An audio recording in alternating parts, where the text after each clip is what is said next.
हम लोग निकालेंगे मत्ती अध्याय 9 और उसका 18 से लेके 26 तक। मत्ती अध्याय 9, मैथ्यू चैप्टर 9 और उसका 18 से लेके 26 तक। शुक्रवार की इस कलीसिया के लिए वचन है, हम पढ़ेंगे। याद है? वह उनसे ये बातें कह ही रहा था कि देखो, एक सरदार ने आकर उसे प्रणाम किया और कहा, मेरी पुत्री अभी मरी है, परंतु चलकर अपना हाथ उस पर रख तो वह जीवित हो जाएगी। यीशु उठकर अपने चेलों समेत उसके पीछे हो लिया, और देखो, एक स्त्री ने, जिसको 12 वर्ष से लहू बहने का रोग था, पीछे से आकर उसके वस्त्र के आंचल को छू लिया, क्योंकि वह अपने मन में कहती थी, यदि मैं उसके वस्त्र ही को छू लूंगी तो चंगी हो जाऊंगी। यीशु ने फिर कर उसे देखा और कहा, पुत्री, ढाढ़स बांध, तेरे विश्वास ने तुझे चंगा किया है। अतः वह स्त्री उसी घड़ी चंगी हो गई। जब यीशु उस सरदार के घर में पहुंचा और बांसुरी बजाने वाले और भीड़ को हुल्लड़ मचाते देखा, तब कहा, हट जाओ, लड़की मरी नहीं पर सोती है। इस पर वे उसकी हंसी करने लगे। परंतु जब भीड़ निकाल दी गई तो उसने भीतर जाकर लड़की का हाथ पकड़ा और वह जी उठी, और इस बात की चर्चा उस सारे देश में फैल गई। आमीन। हम प्रार्थना करेंगे। पवित्र पवित्र करुणा में प्रेमी पिता, प्रभु यीशु के नाम से प्रभु हम आपके सामने आते, वचन की सेवा को आपके हाथों में देते। आपका वचन क्या ही सुंदर, क्या ही पवित्र, क्या ही शुद्ध है, इसलिए धन्यवाद देते। वचन ध्यान से सुनने के लिए आप सहायता करना, करुणा दया रखना। वचन का ताबा आपके हाथों में दिए, हम सबको आज्ञाकारी बनाना, यीशु के नाम से आमीन। प्रियो, यीशु को उसके चेले जो उपवास और प्रार्थना नहीं करने के कारण उनसे सवाल पूछने के लिए कुछ लोग आए थे, और उनसे वो बात करते समय उन्हें उत्तर दिया कि उन्हें चेलों को एक दिन ऐसा आएगा कि उसके चेले उपवास करेंगे, प्रार्थना करेंगे। और सचमुच आगे जाके हमने देखा कि उसके चेले और आज हम भी उपवास और क्या करते हैं, प्रार्थना कर रहे हैं। तो आज हमने इसके बाद हम देखते हैं कि उनसे जो वो बातें कर ही रहा था, तो आराधनालय का एक सरदार यीशु के चरणों में आकर गिरा और उसने कहा कि मेरी बेटी अभी जस्ट मरी है। अभी मर गया व्यक्ति को कोई उठा सकता है क्या? नहीं। लेकिन उसका विश्वास देखो, उसने क्या कहा कि अगर तू आकर उस पर हाथ रख देगा तो तू उसे जिंदा कर लेगा। मतलब इतना तक उसको मालूम है कि अगर ये मर गई है, अभी मरी है, मतलब क्यों? यहूदियों में, इसराइलियों में ऐसी एक प्रथा है कि इंसान अगर मर गया तो कभी कभी थोड़े समय के बाद या थोड़े दिन के बाद, थोड़े दिन मतलब कभी दूसरे दिन भी जी उठता है। इसलिए यीशु मसीह ने जो चमत्कार किया, 4 दिन के लाजरस को मरे हुए को जिंदा किया, ये चमत्कार यहूदियों के लिए खास, क्योंकि 4 दिन का उनके नज़रों में 2 या 3 दिन का मरा हुआ मुर्दा जी उठ सकता है। और अब आप बहुत सारे ऐसे गवाहियाँ भी आपने सुनी होगी कि मैं मर गई थी, मुझे उठा लिया गया था, फिर मुझे नरक में डाल दिया था, मैं सह रही थी, तब प्रभु आकर मुझे बाहर निकाला, है ना। तब तक पृथ्वी पर उसका सब कुछ रोके बीके जलाने के लिए लेके ही जा रहे थे, तब वो उठ के बैठ गई। देखा तो नहीं, सब चिल्ला गए, मुर्दा जी उठी, मुर्दी जी उठी, है ना। तो अक्सर कभी कभी 1 दिन या 2 दिन के बाद मुर्दा जिलाया जाता है, तो ये हो सकता है। लेकिन 3 या 4 दिन का मरा हुआ मुर्दा कभी जिंदा नहीं होता। इसीलिए यीशु मसीह ने 4 दिन के मरे हुए मुर्दे को जिलाकर यहूदियों के सामने दिखाया कि मैं ही परमेश्वर हूँ। उसने प्रकट किया कि मैं ही परमेश्वर की ओर से आया हूँ। लाजरस का ये जो जब यीशु मसीह इस लड़की का, सरदार की लड़की को जब जिलाया, तो वो यीशु लाजर को भी जिला सकता था। अगर वो जब भी उसको बताया गया था कि लाजर अभी मरने पर है, आ जा, शायद वो पहुँचने तक लाजर मर गया, तो वो उठा सकता था, जिलाया जा सकता था। लेकिन फिर भी यीशु और 2 दिन वहाँ रहा। क्यों 2 दिन और रहा? ताकि लाजर को 4 दिन मरने के बाद उसे जिलाना था, और इस्राएलियों के लिए, यहूदियों के लिए एक बड़ा चिन्ह दिखाना था कि जो मसीहा का तुम इंतज़ार कर रहे हो वही ये मसीहा है। लेकिन फिर भी बोले ना, जिसके आँखें रहते हुए भी है, कान रहते हुए भी, तो ऐसे इनके लोग ऐसे टाइप के हैं जिन्हें आंखें हैं, बड़े चमत्कार देखेंगे, लेकिन फिर भी ये क्या रहेंगे? अंधे। आज देखो बड़े बड़े प्रभु के दासों के द्वारा चिन्ह चमत्कार होते, लंगड़े चलने लगते, है ना, गांठिया जो गांठ होते वो सब निकलती है, बहुत सारे चिन्ह चमत्कार होते। देखने वाले ये देखने के बाद भी बोलते नहीं कुछ भी, ये लोग का सब एक्टिंग है, ये सब झूठ है, ये लोग ने पैसा देकर उन आदमियों को खरीदी किया। अभी गांठ जिसको आई है वो क्या खरीदी करके गांठ ला सकता है क्या? हाँ? इधर गांठ है, भिन्न भिन्न जगह पर, यहाँ तक कि संन्यास की जगह का कभी गांठ गिर गए, आप सोचो। मतलब ऐसे भिन्न भिन्न जगह के बातों को देखने के बावजूद भी लोग बोलते हैं ये सब बकवास है। क्यों? बाइबल में बराबर लिखा है, यीशु के काल में भी लोगों ने चमत्कार देखा, आंखें रहते हुए भी वो अंधे थे, है ना। तो सच पूछो, जिन्होंने यीशु को देखा, भले वो अंधे है, लेकिन अगर वो यीशु को देख रहे तो वही देखने वाला व्यक्ति है, क्योंकि उस अंधे को यीशु ने चंगाई दिया और उसने कहा तू मेरा प्रभु है करके, प्रभु करके पुकारा, है ना। तो उसने, यीशु ने कहा तूने मुझे जान लिया, क्योंकि वही सच्चा देखने वाला हो गया। और जो दिखाई दे रहा है उसकी आंखों के सामने कि जन्म के अंधे को चंगाई दिया, दिखाने वाला उसको आँख दिया, फिर भी वो लोगों ने विश्वास नहीं किया। तो कहने का उद्देश्य यही है कि हम यहाँ देखते कि उस काल में उस पुरुष का एक ऐसा विश्वास था कि अभी मरिए तो शायद मेरा ये जो प्रभु है हाथ रख कर प्रेयर करेगा तो वो चंगी हो जाएगी, वो जी उठेगी, वो फिर से जिंदा होगी। इसलिए वो बिनती गिड़गिड़ाकर बिनती किया और यीशु ने उसकी बिनती सुनी। और सुनकर क्या किया, उसके साथ जा ही रहा था तो रास्ते में एक 12 साल से रक्तस्राव वाली स्त्री ने क्या किया, उसके कपड़े को छू लिया, क्योंकि वो बहुत पीड़ित थी। उसने मन में ऐसा ठान लिया था कि मैं उसके वस्त्र के एकदम इस टोक को भी, इसको भी छू लूँगी ना तो भी मैं चंगी हो जाऊंगी। तो मुझे ज़रूरत नहीं कि उसने ऐसा हाथ रखे फिर प्रेयर करे, ऐसी ज़रूरत नहीं। मैं उसके कपड़े को भी छू लूँगी तो मैं चंगाई हो जाऊंगी, क्योंकि उसकी चंगाई, उसके अंदर से जो सामर्थ है वो उसके कपड़े में भी है। इसलिए तो पतरस का छुआ हुआ रुमाल लेकर जाकर क्या करते थे, बीमारों के ऊपर, दुष्टात्माग्रस्त व्यक्तियों के ऊपर डालते थे ना। क्यों? क्योंकि धर्मियों के अंदर से जो परमेश्वर की शक्ति निकलती है, पवित्र आत्मा की शक्ति निकलती है, वो उनके कपड़ों से भी निकलती है। इसलिए जब भी आप देखो ट्रेन में जाते हो, आपको कभी कभी गर्दी रहती है ना, कोई कोई लोग बीमार रहते, लेकिन आपके छूने से, आपके कपड़े के छूने से उनकी बीमारियां दूर होती, वो आपको समझ में भी नहीं आता। कभी कभी आपको ऐसा लगता है कि मैं इतना छोटा सा तो यात्रा किया, मैं इतना टायर्ड कैसे हो गई, लेकिन आप में से ऐसी एक शक्ति चली गई प्रभु की, जिसके कारण एक बीमार, बड़ा बीमार व्यक्ति चंगा हो गया रहता है। वो आपको मालूम नहीं पड़ा रहता है, आपको एहसास नहीं हुआ रहता है। तो आपके कपड़ों में भी चंगाई रहती है, आपके कपड़ों में भी सामर्थ्य रहता है। इसलिए बाइबल में लिखा है ना, तुम्हारे कपड़ों को भी तुम संभालो, तुम्हारे कपड़ों से सुरक्षित रखो, तुम्हारे कपड़े मैले मत करो। क्यों? क्योंकि तुम्हारे कपड़ों से भी चंगाई, परमेश्वर का सामर्थ्य निकलता है। तो जो सामर्थ्य यीशु के कपड़ों से निकलता था, वही सामर्थ्य प्रभु ने, सेम सामर्थ्य उसके बच्चों को, उसके प्रेरिताइयों को, उसके शिष्यों को भी दिया है। इसीलिए हम किसी और के कपड़े क्यों नहीं डालते? विश्वासी के कपड़े डाल लेते, अविश्वासी के कपड़े क्यों नहीं डालते? और अगर आपके कपड़े वो लोग पहनते हैं तो देखो वो लोग चंगे हो जाते, उनको अच्छा लगता है। आपके कपड़े कोई तो लेके जाता होगा ना, बोलतो ना, गो बाई तुझे कपडे घातले ना, गो बाई पूजा तुझी साडी घातली, काय मला बरं वाटतो, असं वाटतं तुला देऊच नाही। हाँ सचमुच ऐसे ही करते हैं। आपके कपड़े कभी कभी कोई लेके जाते हैं, देते ही नहीं। कोई आपकी साड़ी लेके जाता है, बोलते हैं देने की, क्यों? क्योंकि उसको वो पहनने के बाद उन्हें चंगाई मिली रहती है, उन्हें शांति मिली रहती है, उन्हें एक बोलते हैं ना, एक अलग सा महसूस उनके शरीर में हुआ रहता है।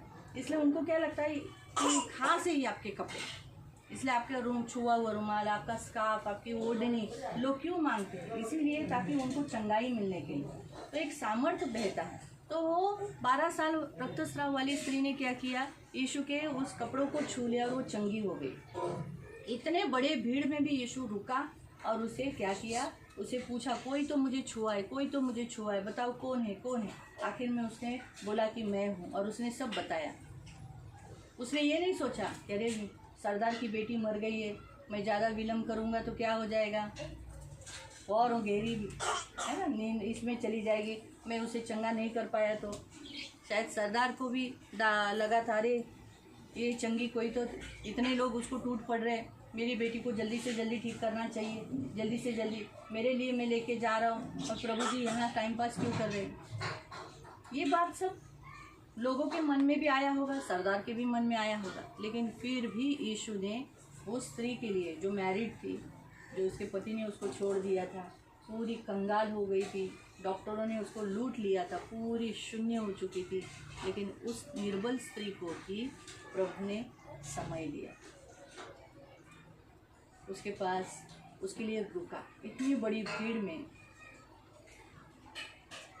चलते चलते वो वहाँ रुका, उसकी ओर मुड़ा, उसकी ओर मुड़कर उसको कहा, बेटी ढाढ़स बांध, तेरे विश्वास ने तुझे चंगा किया। और उसके ऊपर हाथ रखकर वो आगे गया। फिर वो जाकर वो 12 साल की लड़की को उसके पास भी वो खुद गए। अभी लोग तो रो रहे थे, अभी जो लोग घर में मर जाते हैं तो अड़ोसी पड़ोसी आते हैं, उस समय तो रोनाली लोग ज़्यादा थे, वो लोग भी आए थे, और रोने का बहुत आवाज़ था। यीशु ने कहा मत रो, वो जिंदा है, वो सोई हुई है। सब मजाक करने लगे, गया है थोड़ा सा लूज हो गया है, ये इतना अच्छा आदमी, इतना नाम इसका अच्छा सुना है हमने, और देखो क्या बोल रहा है, मरी हुई को बोलता है जिंदा है, सोई है ना। आज भी देखो लोग ऐसे ही यीशु के नाम से मजाक उड़ाते हैं ना। मैंने कहा ना कि बहुत सारे लोग यीशु के नाम से ऐसे ही मस्करी करते हैं। ये लोग यीशु के लोग पागल है, जब देखो तब यीशु यीशु करते हैं, हमारे यीशु करेगा, हमारे यीशु करेगा, हमारे यीशु करेगा, हमारे यीशु करेगा। हम ऐसे ही बोलते हैं ना, तो इसलिए वो लोग क्या बोलते हैं कि ये लोग तो देखो यीशु करेगा क्या, ये आकाश से डालेगा क्या, ऐसा करेगा क्या, वैसा करेगा क्या। लेकिन थोड़े दिनों के बाद वो लोग भी चमत्कार हमारे जीवन में हमने जिस यीशु के बारे में बोला रहता है वो पाते हैं। इनके सामने, आंखों के सामने वो 12 साल की लड़की को प्रभु यीशु ने क्या किया, जिंदा किया। उसे कहा, हे बेटी उठ, और वो उठ खड़ी हुई, उठ बैठी, और वो मरी हुई जिला से, परिस्थिति से उसको जिंदा किया। आज इस वचन के अनुसार परमेश्वर आपको पहला पॉइंट बताता है, इस साल में जितने भी पुरुष है, उन पुरुषों की जो इस चर्च में आते हैं, इस कलीसिया में आते हैं, उन पुरुषों की गिड़गिड़ाहट को प्रभु अनसुनी नहीं करेगा इस साल से। उनके अनसुनी यानी अनदेखा नहीं करेगा। उनके गिड़गिड़ाने को सुनकर उनके साथ वो ज़रूर आएगा। यीशु इस साल आपके पास आएगा, पुरुष के पास भी आएगा, स्त्री के पास भी आएगा। और जितनी निर्बल स्त्रियां हैं, जो दूसरा पॉइंट, जितनी भी निर्बल स्त्रियां हैं, जो दुर्बल है, जिसको कोई मान नहीं, जो खाली हो चुकी है, पूरी निराश हुई है, लेकिन प्रभु उसके लिए खुद मुड़ेगा, उसके लिए खुद टाइम देगा और उसे चंगाई करेगा। ये दूसरा पॉइंट परमेश्वर आज बता रहा है कि इस कलीसिया में आने वाली हर एक स्त्री को परमेश्वर हील करेगा, उसको समय देगा, उसके पास खुद आएगा, उसके लिए रुकेगा। वो निर्बल है, इसके लिए उसके पास रुकेगा, उसके आंसुओं को पोंछेगा। वो जिस दुख से जा रही है, अभी ये तो 12 साल से जो दर्द से जा रहे थे, उस जैसे आप भी कितने साल से जिस दर्द से जा रहे, उस दर्द को वो ज़रूर ज़रूर दूर करेगा। तीसरा पॉइंट परमेश्वर बताता है, आपके बच्चे, जैसे सरदार ने अपने बेटी के लिए गिड़गिड़ाया, आप अपने बच्चों के लिए जो भी गिड़गिड़ाओगे, जो मरी हुई अवस्था में है या मर गए हैं, जस्ट मर गए हैं, क्या उसने क्या कहा, मेरी बेटी अभी मरी हुई है, ऐसे ही कहा ना। आप आकर हाथ रखो और प्रार्थना करो, प्रभु यही करेगा। इस साल में आपके जो बच्चे मरे हुए हैं, मरी हुई दशा में, या आपके पास नहीं, या ऐसे कुछ काम कर रहे हैं जिससे आप दुखी हैं, प्रभु यीशु खुद आपके बच्चे के पास जाएगा, खुद जाएगा, खुद उसके ऊपर ऐसा हाथ रखेगा और उसे कहेगा, बेटी बेटा उठ जा, और उसे मरी हुई दशा से बाहर निकालेगा। ये इस साल की भविष्यवाणी है आपके इस सियोन कलीसिया का, जो शुक्रवार की घर कलीसिया है, उस घर कलीसिया के लिए, यहाँ आने वाले पुरुष के लिए आपकी गिड़गिड़ाहट को प्रभु सुनेगा। जितने पुरुष यहाँ आते हैं, वो सभी पुरुषों की गिड़गिड़ाहट अनसुनी प्रभु नहीं करेगा। जितनी स्त्रियाँ यहाँ हैं, आपका दुख प्रभु दूर करेगा। तीसरा, जितने आपके बच्चे हैं, वो बच्चे जो मरी हुई दशा में प्रभु से चलेगा, हमें प्रभु ज़रूर करेगा।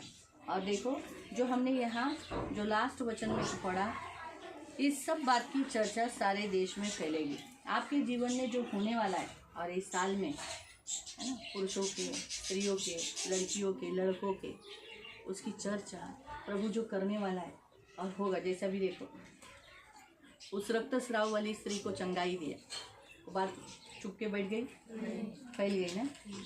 12 साल की लड़की को चंगाई दिया, जिंदा किया, ये बात चुप के रह गई, फैल गई ना। वैसे ही यहाँ जो कुछ चमत्कार हो रहा है और करेगा प्रभु, वो बात ऐसी फैलेगी, फैल जाएगी। इस रीति से प्रभु यहाँ बता रहा है, आमीन। तो कोई भी प्रभु का जो काम है वो गुप्त में नहीं रहेगा, प्रभु इसे फैला देगा। कहेगा, अरे चलो चलो, वो वांगनी में चेतन खोबरा गई के घर में जाओ, वहाँ देखो, कुछ भी प्रार्थना करेंगे ना, तुरंत होता है, तुरंत होता है, चलो उधर ही जाएंगे हम। औरतें भी वो यही बोलेंगे, अरे नहीं नहीं हम उधर जाएंगे, इधर आने से हमारा दुख दूर होता है। हम जब भी इधर आए, भले एक बार आए 2 बार, लेकिन हमने देखा है यहाँ आने पे मेरे इतने सालों का दुख दूर हो गया। और जितने आपके जवान जो बेटे हैं बेटियां हैं वो सब मरी हुई दशा से जिंदा हो जाए, आप उसे पाओगे। हमें और ये फैलेगा और लोग खुद से आएंगे। हम प्रार्थना करेंगे, इसको हम ग्रहण करेंगे। पवित्र पवित्र करुणा में प्रेमी पिता, इस कलीसिया के लिए प्रभु गए कितने सालों से ये कलीसिया तू चला रहा है प्रभु, कितने सालों से इस कलीसिया के लिए तूने जो की हुई भविष्यवाणी प्रभु यहाँ आने वाला हर पुरुष की गिड़गिड़ाहट को तू अनसुनी न कर उसे मान सम्मान देकर तू उसके साथ भर जाएगा और उसके सारे दुख को तू दूर करेगा। उस रास्ते में आने, इस भवन में आने वाली हर स्त्री का दुख, भले वो कितने भी साल का जुना क्यों ना होने, तू उसे मुक्त करेगा, उसके आंसुओं को तू दूर करेगा, पोंछ देगा। और प्रभु यहाँ जितने माता पिता जिन्होंने अपने बच्चों के लिए गिड़गिड़ाया है, उनके बच्चे जिंदा हो जाए, मरी हुए भाग से प्रभु वो जिलाए जाएंगे। तू उनके पास खुद जाएगा, तू उन्हें खुद उठाएगा प्रभु। हम धन्यवाद देते और तू जैसे कहा है वैसे ही करेगा। मैं विश्वास रखती हूँ और इस वचन को स्वीकार करती हूँ और यीशु के नाम से प्रभु, पिता पुत्र पवित्र आत्मा के नाम से इन वचनों को रख कर प्रभु इस आशीष को स्वीकार करते हैं। धन्यवाद देते यीशु के नाम से, आमीन। Praise the Lord, hallelujah. आपके लिए कलीसिया के लिए आया हुआ वचन हम देखेंगे, आशीष का वचन हम निकालेंगे। यशाया, यही वचन सुबह में लेने वाली थी 65, लेकिन अचानक प्रभु ने कहा नहीं नहीं, ये तो शाम की कलीसिया के लिए है, तो सुबह की कलीसिया के लिए अलग वचन दिया गया। लेकिन आप भी उसे स्वीकार करना, क्योंकि आज प्रभु ने स्वर्ग का आकाश खोला है और आपके लिए जो रखा हुआ, जो इस पृथ्वी पर मिलना चाहिए, वो ज़रूर प्रभु आपको देगा। तो आज आपके लिए आशीष रखिए यशाया 65 उसका 17 से। क्योंकि देखो मैं नया आकाश और नई पृथ्वी उत्पन्न करता हूँ और पहली बातें स्मरण न रहेंगी और सोच विचार में भी न आएंगी। आमीन। प्रियो, आज से आपके जीवन में परमेश्वर सब कुछ नया कर रहा है। जो कुछ आपके जीवन में जुना हो गया वो सारा दुख दूर कर आपके जीवन में नया करेगा, और वो बातें जो आपके जीवन में दुख था, दर्द था, जुनी बातें, वो आपको याद भी नहीं रहेगी, आपको उसमें से मिटा डालेगा। हाँ। इसलिए जो मैं उत्पन्न करने पर हूँ उसके कारण तुम हर्षित हो और सदा सर्वदा मगन रहो। आपके जीवन में जो परमेश्वर इस साल से 2025 में जो करने वाला है, ऐसा करने वाला है जिससे आप आनंदित होने वाले हैं। आप हर्षित होने वाले हो और हर्षित के साथ साथ मगन रहोगे, खुश रहोगे, क्योंकि आप बोला काय एवढं हसताय, काय तुम्हाला, मग देवाने माझ्या घरात असं केलंय ना, मग देवाने माझ्या जीवनात असं केलंय ना, मग का नाही हसणार, का नाही आनंद करणार। इस रीति से जो प्रभु आपके जीवन में इस आज के दिन से करने वाला है।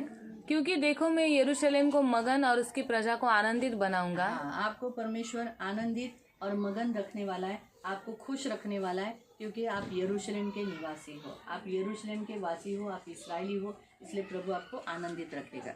मैं आप यरूशलेम के कारण मगन और अपनी प्रजा के हेतु हर्षित होऊंगा, उसमें फिर रोने या चिल्लाने का शब्द न सुनाई पड़ेगा। हाँ, परमेश्वर आपके कारण भी हर्षित हो, सिर्फ आप ही खुश नहीं रहोगे। अभी जैसे आपका बच्चा खुश होता है तो आप उसे देखकर खुश होते हो ना, आपको भी हंसी आती है, तो आप हंसने के कारण, आप हर्षित होने के कारण आपको देखकर आपका परमेश्वर भी हर्षित होगा। और यहाँ खास लिखा है कि आपके बीच में रोने का और चिल्लाने का शब्द नहीं सुनाई देगा। हम रोते समय कभी कभी बोलते हैं ना, का देवा का, ऐसा करके कभी कभी हम चिल्लाते हैं ना, ऐसा अभी इस साल आपको नहीं करना पड़ेगा, आपको ऐसा होने नहीं देगा। उसमें फिर न तो थोड़े दिन का बच्चा और न ऐसा बूढ़ा जाता रहेगा जिसने अपनी आयु पूरी न की हो। हाँ, कोई आप में से मरेगा नहीं, जल्दी से जल्दी चला गया, टाटा, आपका बच्चा मर गया, दूर हो गया, ऐसा नहीं होगा। क्योंकि जो लड़कपन में मरने वाला है वह 100 वर्ष का होकर मरेगा। हाँ, जिसका अभी बच्चे का आयु लड़कपन में शायद 17-18 साल में उसका आयु रखा था, 19-20 में रखा था या 20-22 में रखा था, वो मरने वाला था, लेकिन परमेश्वर उसे कहता है वो नहीं मरेगा, 100 साल जिएगा। परंतु पापी 100 वर्ष का होकर श्रापित ठहरेगा। हाँ, भले पापी इस संसार में कितने भी लोग हो, वो 100 साल जीने दो, लेकिन वो फिर भी क्या रहेगा, श्रापित ही रहेगा। उसको कुछ आशीष है, उसको स्वर्ग है, लेकिन हमारे पास तो आशा है ना, हम कहीं ना कहीं स्वर्ग जाएंगे, ये आशा है। वे घर बनाकर उनमें बसेंगे। वे तो इस साल आपके घर बनेंगे, आपका घर बनेगा। और भी अगर आपकी ऐसी प्लानिंग होगी घर की, अगर ऐसा और योजना, जैसा भी हमने संजू की गवाही सुनी है ना, घरकुल पास हुआ, आप लोग कभी किसी न किसी का तो घरकुल पास हुआ होगा ना, या फिर आपको प्लानिंग होगा कि चलो और ऊपर के ऊपर बनाए या कुछ भी, तो प्रभु आपका घर बनाएगा। और अगर घर नहीं है तो प्रभु घर जरूर देगा। और मेन इसमें लिखा है आपका घर बसेगा, यानी आपका घर उजाड़ नहीं होगा, टूटेगा नहीं। आपका पति आपको छोड़ के गया, आपके बच्चे आपको छोड़ के गए, आपके घर में बहुत बिगड़ खराब हो गई, ऐसा नहीं होने देगा।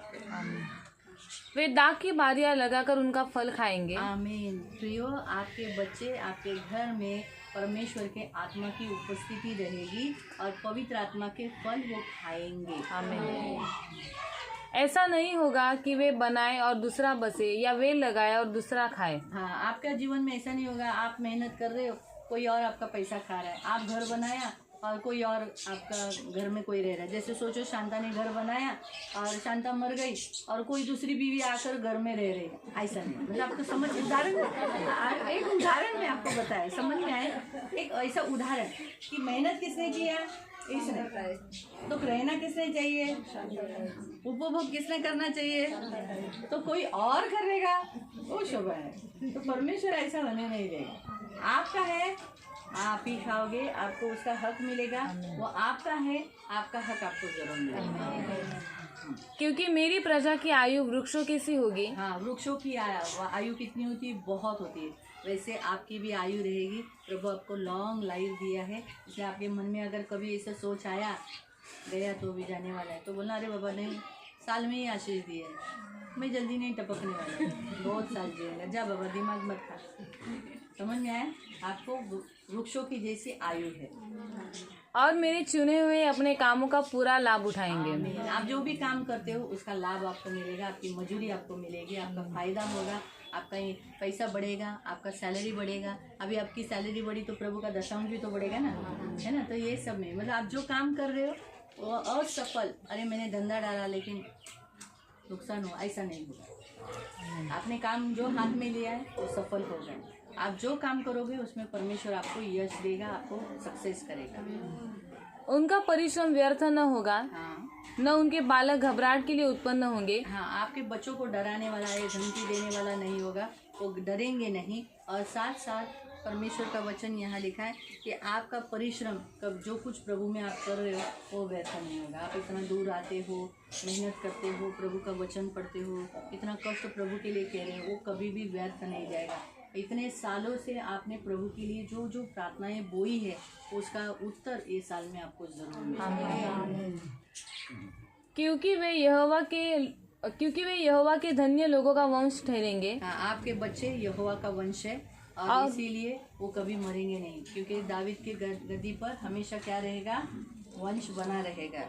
और उनके बाल बच्चे उनसे अलग न होंगे। आपके बच्चे आपको छोड़कर नहीं जाएंगे।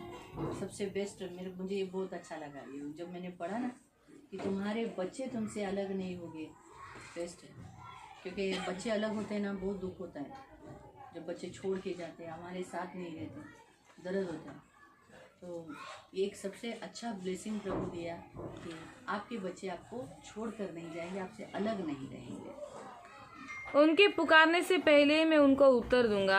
आप और आपके बच्चे जैसे पुकारने से पहले, प्रभु बोलने से पहले प्रभु सुन लेगा, उसे उत्तर दे देगा। आमीन। और अभी हमने थोड़े समय पहले प्रार्थना का वचन में भी यही सुना ना, और उनके मांगते ही मैं उनकी सुन लूंगा। जैसे जो मांगेंगे प्रभु बोलेगा, ले मैं तुझे देता हूँ मेरा बेटा, ले मेरी बेटी, दे देगा।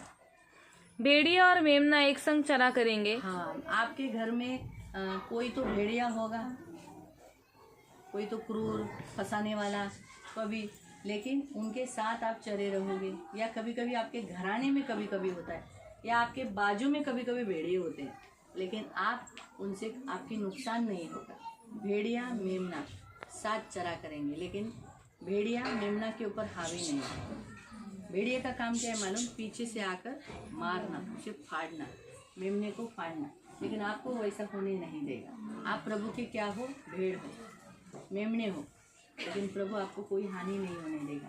आपके पड़ोस में भले भेड़िए होंगे, लेकिन आपको कभी फाड़ने नहीं देगा।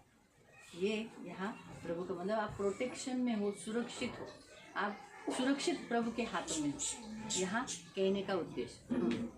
और सिंह बैल के समान भूसा खाएगा। हाँ, सिंह बैल के समान क्या खाएगा? भूसा खाएगा। यानी अगर आपके घर में कोई राजा के जैसा भी रहता होगा तो वो भी क्या हो जाएगा? भूसा खाने के लिए खा लेगा, झुक जाएगा, नम्र हो जाएगा। उसका मीनिंग वो है, क्योंकि सिंह कभी ये नहीं खाता है, घास नहीं खाता है, भूसा नहीं खाता है। उसे क्या चाहिए? आखिर उसको मांस चाहिए, है ना? मांस, मैं राजा हूँ, मुझे खाना है। लेकिन आपके घर में अगर कोई सिंह के नहीं, राजा करने वाला भी, या फिर हमारे देश का भी सिंह देखो, वो भी नीचे आ जाएगा। वो भी अगर आप इस आत्मिक रीति से वचन लोगे तो वो भी नीचे हो जाएगा। इसका मीनिंग वो है। और सर्प का आहार मिट्टी ही रहेगा। हाँ, ये शैतान है ना, शैतान का आहार क्या है? मिट्टी है। आपको कोई भी नहीं, आपको नहीं खा सकता। उसका आहार क्या बताएं? मिट्टी। आपको वो नहीं कुछ करेगा, आपके पीछे लगेगा सताने के लिए, तकलीफ देने के लिए, लेकिन आपको खाएगा नहीं, आपको गिलेगा नहीं। क्यों? क्योंकि आप प्रभु के प्रोटेक्शन में। मेरे सारे पवित्र पर्वत पर न तो कोई किसी को दुख देगा और न कोई किसी की हानि करेगा। यहोवा का यही एक वचन है। दूसरे को दुख नहीं दोगे की जल्दी से कट जाए, जाने बाबा इथे काय इथे जाताला कंटाळून जातो बाबा आता पण, ऐसा नहीं। आप एक दूसरे को दुख नहीं दोगे, एक दूसरे की हानि नहीं करोगे, आप एक दूसरे को फंसाओगे नहीं। ये परमेश्वर के पवित्र पर्वत पर जी स्वर्ग के राज्य में जीते समय आप करोगे। ये प्रभु ने आपको ब्लेसिंग दी। हमें हम स्वीकार करेंगे। हम खड़े हो जाएंगे।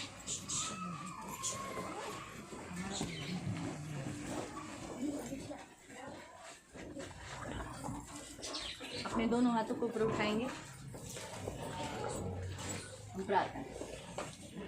पवित्र पवित्र करुणा में प्रेमी पिता प्रभु यीशु के नाम से प्रभु हम आपके सामने आते हैं। प्रभु शुक्रवार की इस कलीसिया के लिए आपने दिया हुआ वचन हम यीशु के नाम से स्वीकार करते हैं। आइज़ाया 65 प्रभु 17 से लेकर प्रभु पवित्र पिता 27वें वचन तक हम यीशु के नाम से इन वचनों को स्वीकार करते हैं, यीशु के लहू तले लाते और यीशु के नाम से इन वचनों को पिता पुत्र पवित्र आत्मा के नाम से इन सभी के ऊपर रख कर और भी जो हमेशा यहाँ आते हैं उनके ऊपर भी हम ये रख देते हैं। और प्रभु इस वचन आशीष के वचन को हम स्वीकार करते हैं। इस आशीष के वचन को हम पिता पुत्र पवित्र आत्मा के नाम से एक एक के जीवन में स्वीकार करते हैं। और जो तूने कहा है वैसे ही होगा प्रभु। इसमें से एक भी शब्द बिना टले प्रभु वापस खाली तेरे पास नहीं जाएगा।